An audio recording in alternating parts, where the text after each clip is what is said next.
새벽 공기가 상쾌하군. 바울, 이 이른 새벽에 웬일인가? 잠이 하나 일찍 좀 깼네. 자네 무슨 일인가? 요즘 잠이 통 오질 않아서. 아니 무슨 큰 고민이라도. 대한민국과 그 백성들 때문에 한국은 나에게 있어 고향과도 같지 않은가.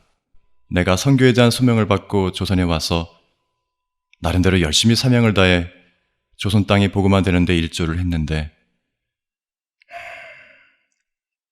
교회들은 점점 사회에서 지탄의 대상이 되어가고 교회 안의 성도들은 능력을 잃어가고 있으니 조선 땅에 복음의 바람이 언제 다시 일어날 수 있을지 내 큰 기도 제목이라네. 자네도 요즘 그런 기도를 하는가? 나도 요즘 자네와 똑같은 기도를 하고 있었는데 내가 흘린 순교자의 피가 어디로 흘러가고 있는지 참으로 애석하네. 근데 자네는 어떻게 사도가 되었지? 나 말인가? 나는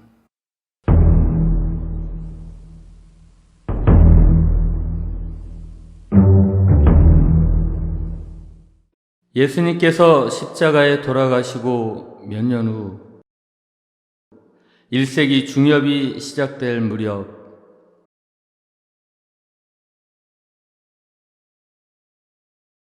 나는 흙먼지길을 헤치며 다메섹으로 가고 있었네. 유대 지도자들로부터 예수를 추종하는 집단을 체포하라는 명령을 받고 임무를 수행하러 동료들과 같이 가고 있었네. 이 이단 집단을 예루살렘으로 압송하여 신성 모독으로 체포할 계획이었었네. 목적지에 이를 무렵 갑자기 흰빛이 우리를 감싸였네. 앞을 볼 수가 없었네. 그때 하늘에서 소리가 들려왔지. 사울아, 사울아, 왜 나를 핍박하느냐? 당신은 누구신가요?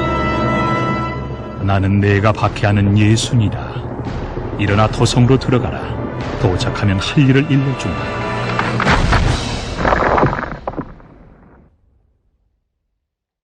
그때 다메섹 사건을 생각하면 아직도 내 몸에 전율이 느껴지고 내 몸 깊은 곳에서 거룩한 영성이 회복되어지는 것 같네. 그럼 그런 사명을 받고 어떻게 복음을 전파했지? 내가 회심 후에는 줄곧 전도 여행을 다녔네. 전도하다가 감옥도 들어갔지. 하나님의 은혜로 나오게 되었고 수많은 사람들이 복음 전파에 나의 동역자가 되어줬네. 복음 전파에 동역자들이 많아서 내가 신바람 나게 3차 전도까지 하게 된 것 같네. 나같이 부족한 놈에게 순교의 기회를 주셨고 죽는 날까지 열정적으로 복음을 전할 수 있어서 큰 영광으로 생각한다네. 네로에게 목이 잘려 순교할 때 나는 이렇게 고백했네. 나는 선한 싸움을 했다. 나는 경주를 완주했다. 나는 믿음을 지켰다. 자네 얘기 들으니까 자네의 그 열정이 나에게도 전해지는 듯하네.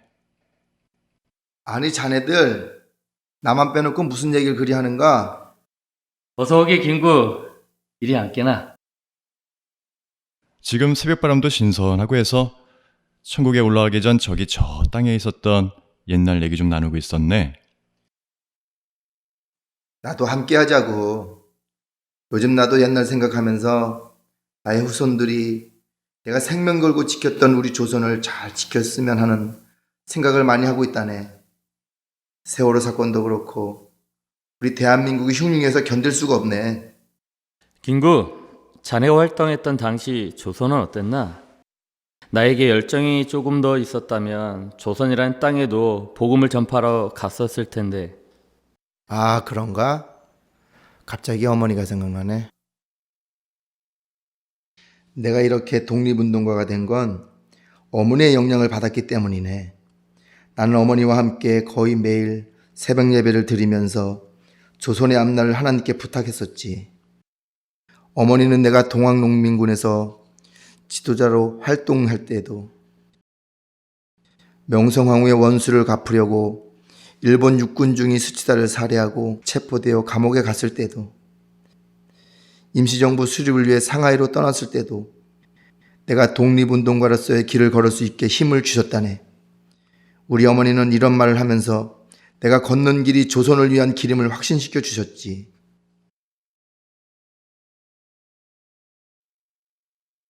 아, 그리고 내가 친하게 지내던 목사님이 누군지 아는가? 손양은 목사일세. 두 아들을 죽인 자를 양아들로 삼은 손양은 목사 이야기를 듣고 많은 감동을 받아서 친하게 지냈지. 광복 이후에 나는 많은 목사님을 만나서 민족을 위해서 기도도 많이 했다네. 매일 새벽 6시면 남대문 교회 김시선 목사와 함께 새벽 예배를 드렸지. 근데 자네는 언제부터 감리교인이 되었지? 아버지의 탈상이 끝난 1903년 연말쯤인가? 내 나이는 27살. 우종소라는 전도사님의 권유로 기독교로 개화했다네. 나의 인생은 참 파란만장했지. 끝내 남북 협상에 응했다는 이유로 안두에 의해서 네 발의 총을 맞고 천국에 오게 되었다네. 나는 후회가 없어.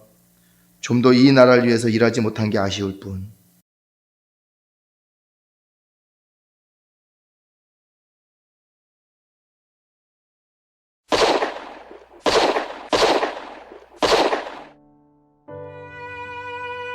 내가 만일 어떤 자의 총에 맞아 죽는다면 이 이상 기쁜 일이 없을 것입니다. 그것은 다름 아니라 밀 한 알이 땅에 떨어져 죽으면 많은 열매를 맺는 것 같이 내가 죽은 후 나 이상의 애국자들이 많이 나올 것이기 때문입니다. 내 소원이 무엇이냐고 하나님께서 물으신다면 나는 서슴지 않고 내 소원은 오직 대한독립이요 대답할 것입니다. 그 다음 소원이 무엇이냐고 물으시면 나는 또 우리나라의 독립이요 할 것이요, 또 그 다음 소원이 무엇이냐고 세 번째 물으셔도 나는 더욱 소리 높여 내 소원은 우리나라 대한의 완전한 자주 독립이요 대답할 것이다. 눈길을 걸어갈 때 어지럽게 걷지 말기를. 오늘 내가 걸어간 길이 훗날 다른 사람의 이정표가 될 것이다. 이 시대를 책임지는 모든 지도자들이 그 옛날 내가 걸었던 길을 걸어가기를 간절히 기도한다네. 내 얘기도 들었고 김구 자네 얘기도 들었으니 아펜젤러 당신 얘기도 좀 들어보세. 아, 그러지요. 저는 간단하게 얘기할게요. 나는 1885년 4월 5일 부활주일 신혼의 단꿈도 잊은 채 아내와 함께 저물포 앞바다에 도착했다. 주님, 이 나라 백성을 얽어맨 결박을 끊으시고 그들에게 하나님의 자녀가 누리는 자유와 빛을 허락해 주시옵소서. 갑신정변과 더불어 격변의 시기에 입국한 터라 조선에서의 선교 활동은 순탄치 않았다. 조선 땅을 밟은 지 불과 일주일 만에 일본으로 건너가 2개월간 머물렀고 이후 명성황후 시해 사건을 비롯해 혼란한 시대 상황 속에서 선교 사역을 이어가야만 했다. 이 같은 상황에서 나는 복음 전도는 물론 교육과 언론 활동 등을 통해 사랑하는 조선의 앞날을 준비했다. 서울 정동에 자리 잡은 나는 정동 제1감리교회와 배제학당을 설립했고 성경 번역과 신문 발행에도 뛰어들었다. 또 1896년에 조직된 독립협회를 지지하며 민족 계몽운동과 독립운동에도 기여했다. 초기 선교사로 17년 동안 활발한 사역을 펼치는 나는 1902년 6월 11일 밤 성서 번역자 회의에 참석하기 위해 배를 타고 목포로 가던 중 어청도에서 선박 충돌 사고가 났고 내 비서인 조항규를 구하러 침몰하는 배의 선실로 뛰어들었다가 미처 살아나오지 못했다.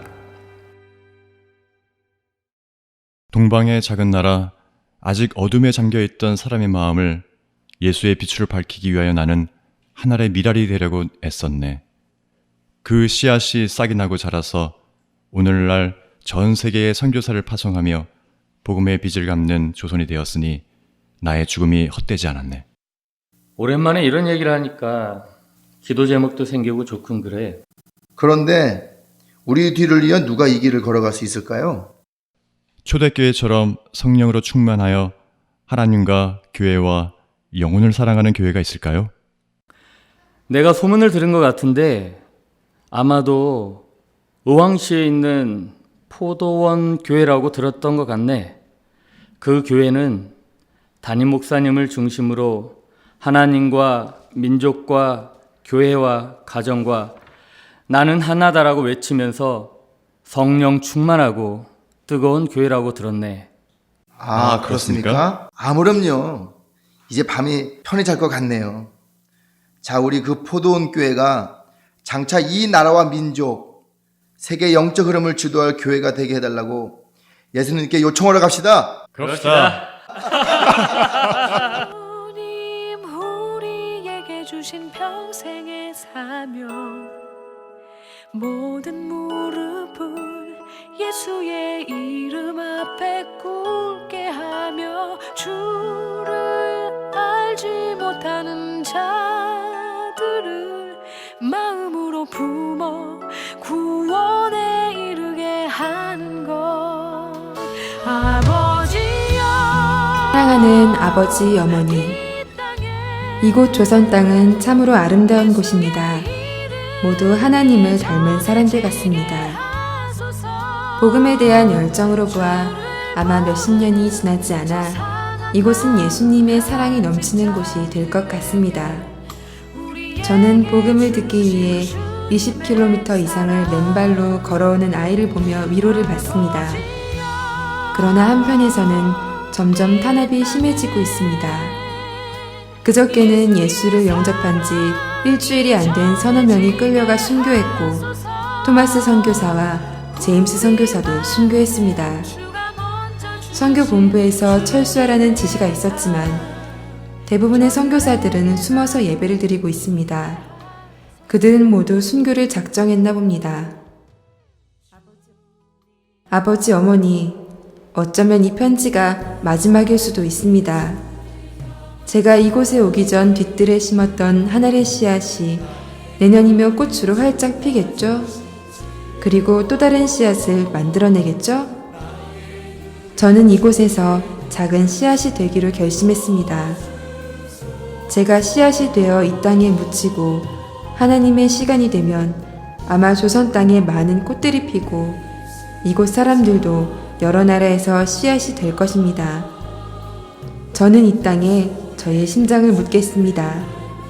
이것은 조선을 향한 저의 열정이 아니라 조선을 향한 하나님의 열정이라는 것을 알게 되었습니다. 아버지, 어머니, 사랑합니다. 뜨거운 젊음의 열정을 예수 그리스도의 복음을 위하여 조선 땅의 영혼들을 위하여 불태웠던 수많은 선교사와 그 가족들.